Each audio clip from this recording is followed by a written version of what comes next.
Hello students, welcome to my class. आज की class में हम लोग बात करने वाले हैं क्लास 10 मैथ्स के चैप्टर 1 का एक इम्पॉर्टेंट क्वेश्चन जो हमारे सीबीएसई और यूपी बोर्ड दोनों में ही पूछा जाता है। ठीक है, तो ये एक एग्जाम के पॉइंट ऑफ व्यू से, बोर्ड के पॉइंट ऑफ व्यू से बहुत ही इंपॉर्टेंट क्वेश्चन होता है।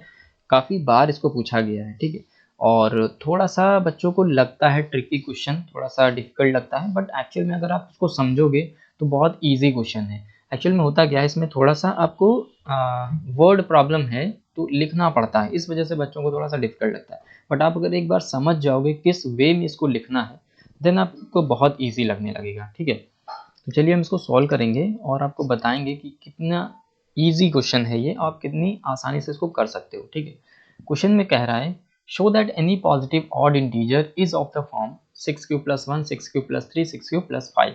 मतलब कोई एक पॉजिटिव ऑड इंटीजर है जो इस फॉर्म में होगा, ये हमें प्रूव करके बताओ। ठीक है, अगर आप देखो 6q+1 तो आपको कहीं ना कहीं कुछ इस फॉर्म में लग रहा है bq+r, याद है। और bq+r क्या होता था, याद है आपको, a=bq+r। तो a वही वाला क्या होगा, वो ऑड पॉजिटिव इंटीजर हो जाएगा हमारा। मतलब a की वैल्यू हमें इस फॉर्म में निकाल करके दिखानी है जो कि ऑड भी होनी चाहिए। ठीक है, तो ये बेसिकली हमसे पूछा गया और हमें पता है ये चीज़ क्या थी। हमने आपको अपनी पिछली वीडियो में बताया था कि ये चीज़ क्या थी।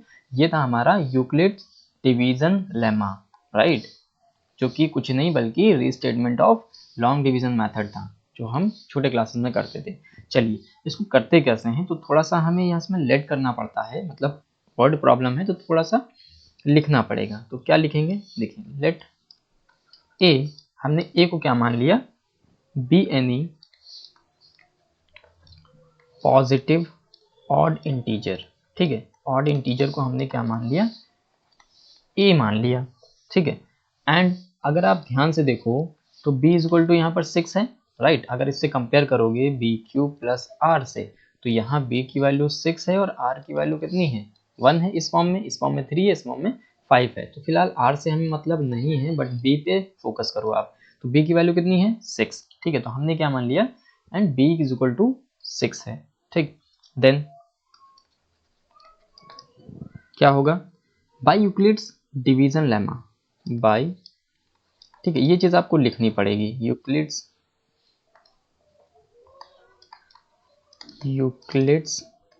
डिवीजन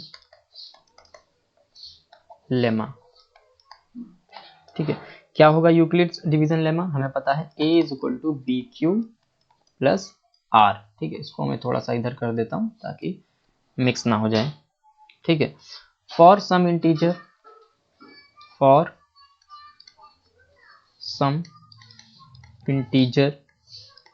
ठीक है, इतना तो आपको लिखना पड़ेगा। Integer q is greater than और equal to 0 and where r की वैल्यू क्या है, देखिए लेस देन 6। ठीक है, b की वैल्यू 6 है, तो मैंने बताया था r की वैल्यू हमेशा b से छोटी रहेगी, और ग्रेटर देन और equal to 0, right. Then the possible remainder, देखिए पॉसिबल रिमाइंडर्स क्या आएंगे, अगर आप देखो तो 0 होगा, क्योंकि r की वैल्यू 0 हो सकती है, 1 हो सकता है, 2 3 4 5, इतने पॉसिबल रिमाइंडर्स हमें मिलेंगे। अब हमें क्या करना होगा, हर एक रिमाइंडर को इस इक्वेशन में पुट करना होगा। ठीक है, तो देखिए चलिए पुट करते हैं। तो अगर हम फर्स्ट में 0 ले लें, तो if r is equal to 0, right, r is equal to 0, then अगर आप देखोगे तो a इज इक्वल टू क्या आ जाएगा, bq, मतलब 6q प्लस 0, r की value 0, this implies 6q, right. If r is equal to 1, then क्या होगा, a is equal to 6q plus 1, right. अब मैं इसको थोड़ा सा ऊपर कर ले रहा हूं जिससे कि लिखते हुए बने। ठीक है, एंड इफ इसी तरह से आप सभी का लिखोगे, 2 है, then a is equal to क्या हो जाएगा, 6q plus 2। If r is equal to 3, मैं यहाँ पर सारा लिख दे रहा हूँ, ठीक है, आप चाहो तो वीडियो को स्किप कर सकते हो। a is equal to 6q plus 3, if r is equal to 4 then a is equal to 6q plus 4 and if r is equal to 5 then a is equal to क्या हो जाएगा 6q plus 5, इतना होगा। अब थोड़ा सा आप जरा ध्यान दीजिएगा जो मैं बताने वाला हूँ।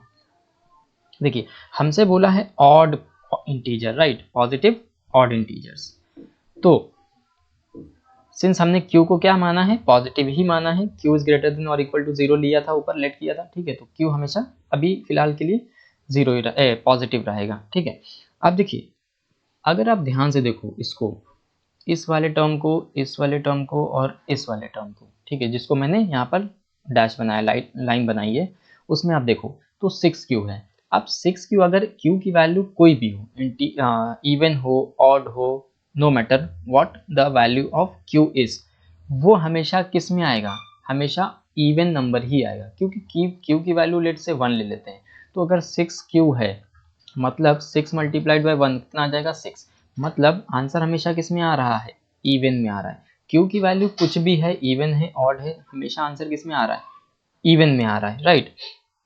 लेकिन अगर इस वाले केस में देखें 6q प्लस 1, तो देखिए 6 और q की वैल्यू हमने 1 ली थी, प्लस 1 इज इक्वल टू कितना आ जाएगा 7, तो आंसर किस में आ रहा है, ऑड में आ रहा है। मतलब अगर हम किसी इवन नंबर को, ठीक है, मल्टीप्लाई करते हैं ऑड से या इवन से, हमेशा इवन आता है, लेकिन अगर उसमें हम इवन ऐड करेंगे तो इवन आएगा, बट अगर ऑड ऐड कर दें तो हमें मिलेगा odd.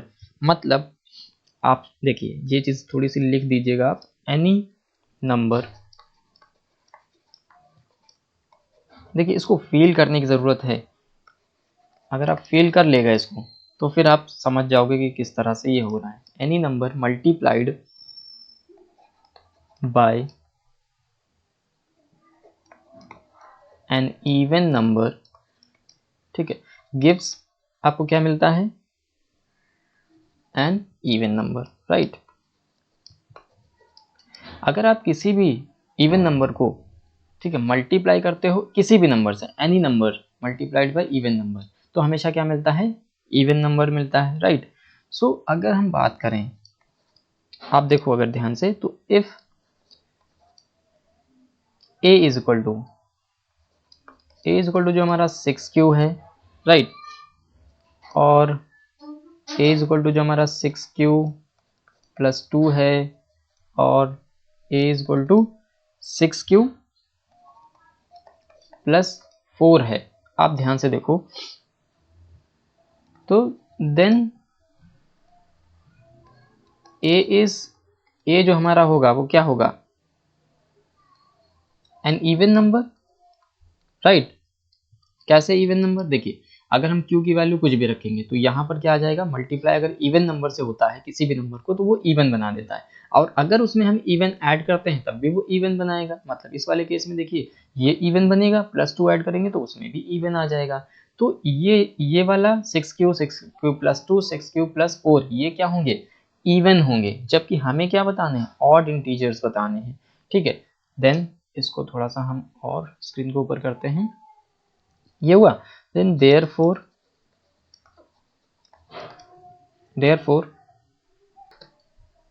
any odd integer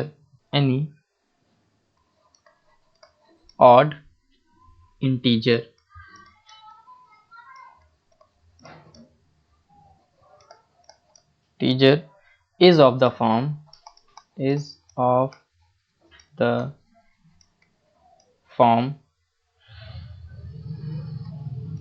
6q plus 1 6q plus 3 and 6q plus 5, ठीक है, ये हो जाएगा। मतलब ये वाले तो सब के सब क्या हो जाएंगे, इवन, तो बचे क्या, 6q plus 1 6q plus 3 6q plus 5, ये क्या होंगे, ऑड होंगे, और यही हमसे बोला था प्रूव करने के लिए, तो ये प्रूव हो गया। Therefore any odd integer is of the form 6q plus 1 6q plus 3 and 6q plus 5। I hope आपको समझ आया होगा, थोड़ा सा लिखना है इसमें, मैं फिर बोल रहा हूँ आपको, ठीक है, बट आप एक दो बार अगर इसकी प्रैक्टिस करोगे फील करोगे क्वेश्चन को तो आपको डेफिनेटली ये क्वेश्चन समझ आ जाएगा। ठीक है, इस वीडियो में फिलहाल इतना ही। हम आपसे फिर मिलेंगे अपनी नेक्स्ट वीडियो में। तब तक के लिए keep learning and keep growing. Till then good bye.